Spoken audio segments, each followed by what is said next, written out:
très belle chanson. Je suis désolé. Coach, bonjour. Bonjour Christian. Quelle importance de dire je suis désolé? Quelle est la place de je suis désolé dans la vie de tout un chacun? Je suis désolé, ça permet à celui qui le dit déjà Oui. de reconnaître ses responsabilités parce que tu sais, à 100 fois, l'être humain, 99 fois, se retrouve toujours innocent. Même s'il a commis, même s'il a connu un acte qui n'est pas un acte... qui n'est pas un bon acte. Oui. Donc, il va croire que lui, il est innocent. Alors, je suis désolé pour quelqu'un qui le dit, ça prouve quand même en quelque sorte qu'il a connu son degré de responsabilité. Et ça permet également à celui qui est en face de comprendre que lui, il est respecté. Donc, je suis désolé, c'est tout simplement un acte qui est un acte vraiment à louer, quoi. Donc, on peut faire tout un module de coaching sur la question de la demande des excuses, la reconnaissance de ses responsabilités, hein, coach? Oui, bien, bien sûr, on peut faire même toute non seulement un module de coaching, mais une éducation, une éducation complète avec cela. Parce que, vous voyez, il faut se rendre dans les tribunaux, il faut se rendre dans les services, au service social pour comprendre que le simple mot désolé, le simple mot je suis désolé a manqué à beaucoup de couples. Et parfois, à ce moment, chacun commence à se dire, il se prend pour qui? Il n'arrive pas à reconnaître sa faute. Et lui se dit, non, je ne peux pas me rabaisser. Dire que je suis désolé, ça veut dire que je suis faible. Alors que c'est là-bas que réside la force. Et quand on ne dit pas, je suis désolé, on est là, on est tout simplement en train de, je veux dire, ça permet également de ne pas pardonner. Et quand vous ne pardonnez pas à quelqu'un, vous vous tuez vous-même. Donc, ce simple mot, je suis désolé, a tué beaucoup de personnes qui ne savent pas son importance, a détruit beaucoup de couples, a créé beaucoup de conflits. Et franchement, je dis, c'est quelque chose à s'y pencher. Vous promettez qu'on en parle jeudi? Parce que j'ai eu envie de vous relancer encore sur la question, parce que, il faut le dire, beaucoup de personnes sont passées à côté de quelque chose de formidable, rien que pour n'avoir pas eu le recul une seconde nécessaire pour dire je suis désolé. Je suis désolé. Cette expression, I'm sorry. Voilà. Donc, comme il y a beaucoup de sujets, nous allons voir avec les appels ou bien le contact des téléspectateurs, parce que ce sont eux qui commandent. Oui, bien sûr. C'est la télé, non. Le slogan de la télé, c'est votre télé. Donc, nous, seulement les marionnettes dans votre affaire, c'est pour vous. Donc, s'ils veulent, on va le faire.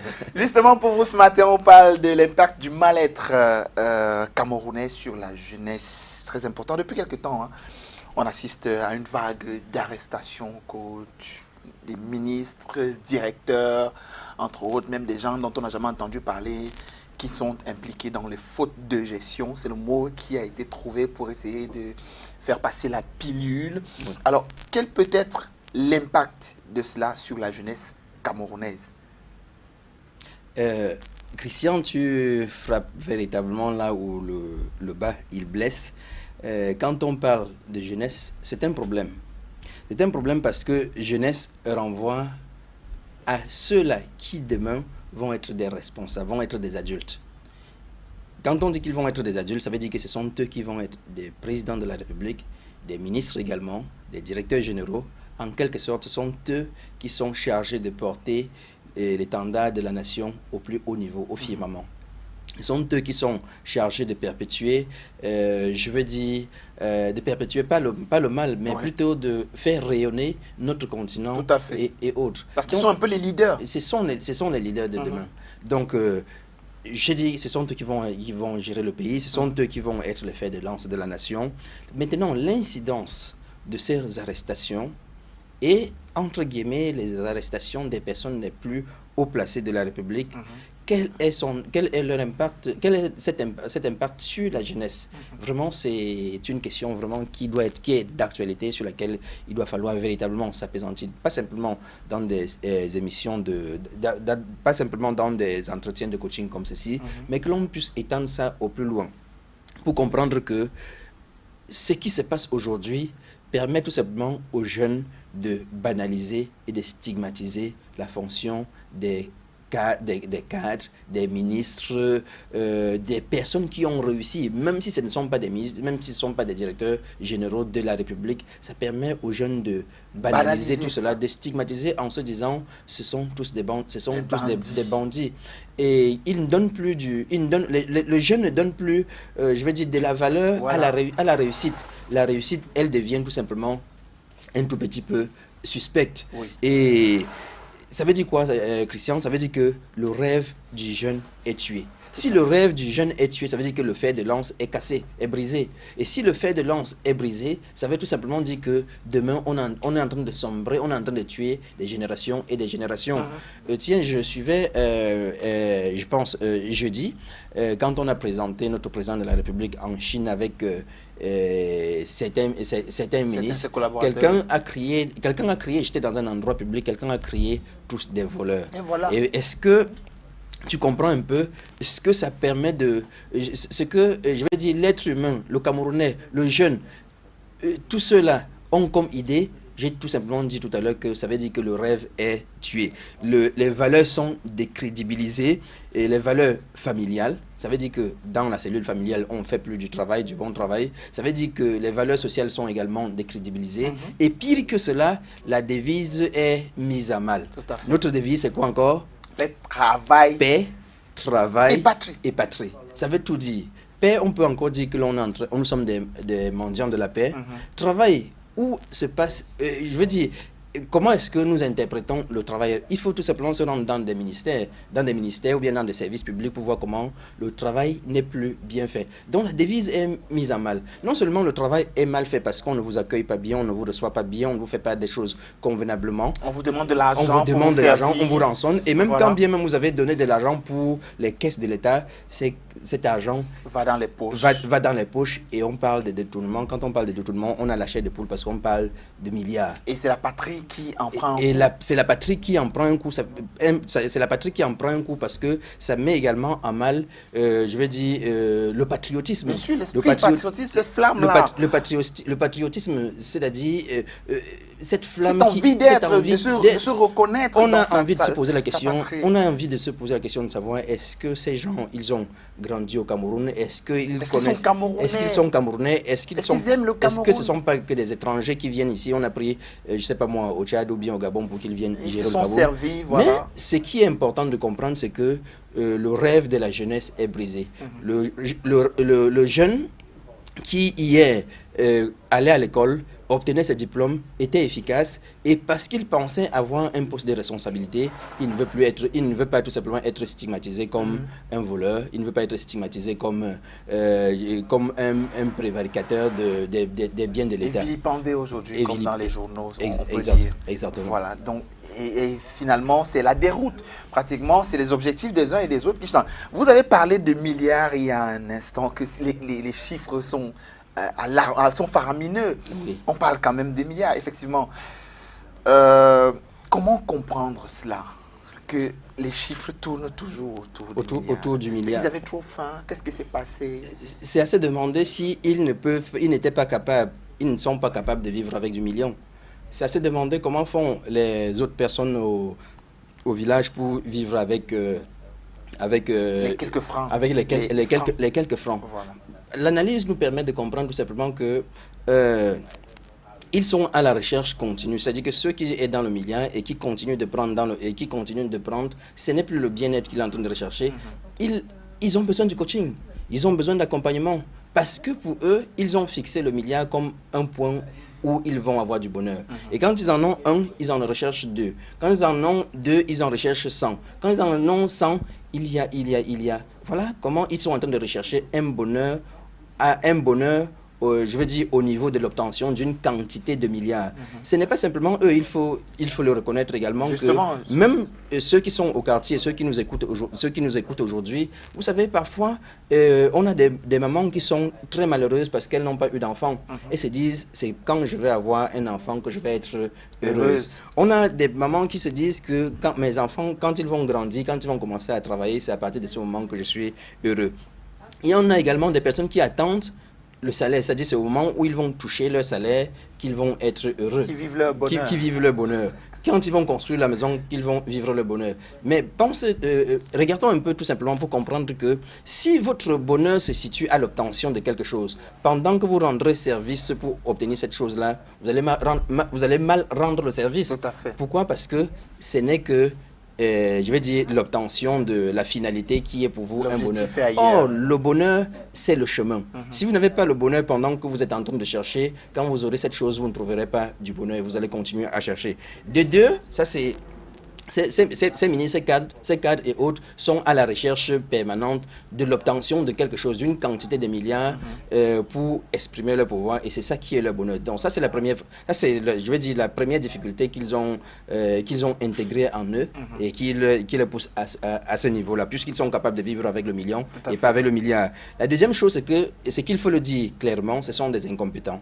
Ce sont des incompétents d'hier. Parce qu'il faut faire la différence. Quand je fais parler comme ça, on va me dire non. Comment il peut parler d'un docteur, d'un professeur comme un incompétent? Il faut faire la différence entre le diplôme et la compétence. Tout à fait. Parce que quand vous êtes mis à un poste et que vous n'êtes pas capable de pouvoir produire ce que l'on attend de vous à ce poste, vous êtes incompétent. Et qu'est-ce qu'il faut faire à ce moment? Fut-il docteur ou professeur? Qu'est-ce qu'il faut faire à ce moment? Il faut voler pour que, avant qu'on ne vous enlève, que vous ayez suffisamment volé. Donc, si vous allez regarder dans, je veux dire, dans le cursus scolaire de ces personnes, vous allez vous rendre compte tout simplement que,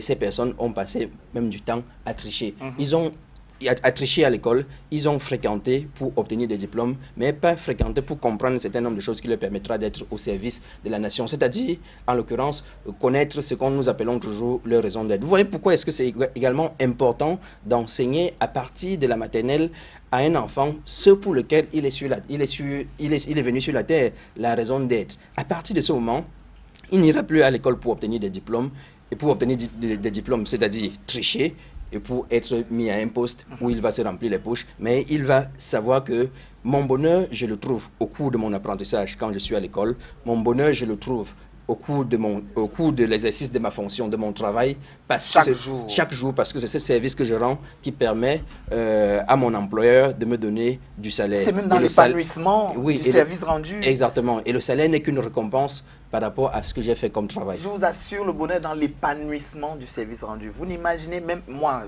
excusez-moi de parler de moi, mais souvent je me sens comme ému, j'ai l'impression d'avoir réalisé quelque chose d'énorme quand j'ai pu rendre service à quelqu'un.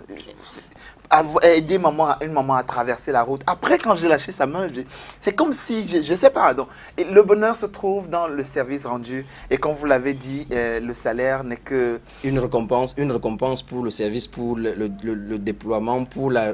C'est le même temps que vous avez accordé aussi. Parce qu'il faut que vous puissiez vivre. Sinon, si on cadre ce bonheur avec l'obtention d'une maison, on aura les bagarres, on va être au tribunal. Si on prend le bonheur comme l'acquisition d'un enfant dans le foyer, vous allez voir comment est-ce que entre le mari et la femme, ou bien entre la belle famille et la femme et autres, il y aura des problèmes. Le bonheur, c'est tout simplement le chemin. Ce n'est pas dans l'obtention des milliards. Ce n'est pas dans l'obtention. Parce que comme avec les messieurs et dames à la maison, comme avec les tribunaux et tout, vous allez justement finir au tribunal. Alors, on va évoquer, pour finir, une question assez sensible quand même, hein, coach, excusez-moi. Peut-être on comprendra, on aura une vision autre que celle que monsieur tout le monde a aujourd'hui sur la région d'origine de ces personnes arrêtées aujourd'hui. On parle quand même d'un peu plus, en faisant relativement un peu plus de 80% de ces personnes arrêtées qui viennent d'une même région. Certaines régions et de la même région. Comment pouvez-vous expliquer ça? Est-ce qu'il y a une autre façon de comprendre cela? Je pense, Christian, que ça ne sert à rien de stigmatiser un peuple ou une tribu. Ce qu'il faut comprendre, parce que je pourrais dire que toutes ces personnes, même s'ils viennent d'une même région, n'ont pas grandi dans une même maison. Encore que si vous grandissez dans une même maison, vous avez vos valeurs. Les jumeaux qui ont grandi dans une même maison n'ont pas le même ventre. Qui sortent du même ventre, qui ont grandi dans une même maison, ils n'ont pas toujours les mêmes valeurs après lesquelles ils courent. Ce qu'il faut remarquer, c'est tout simplement que ce sont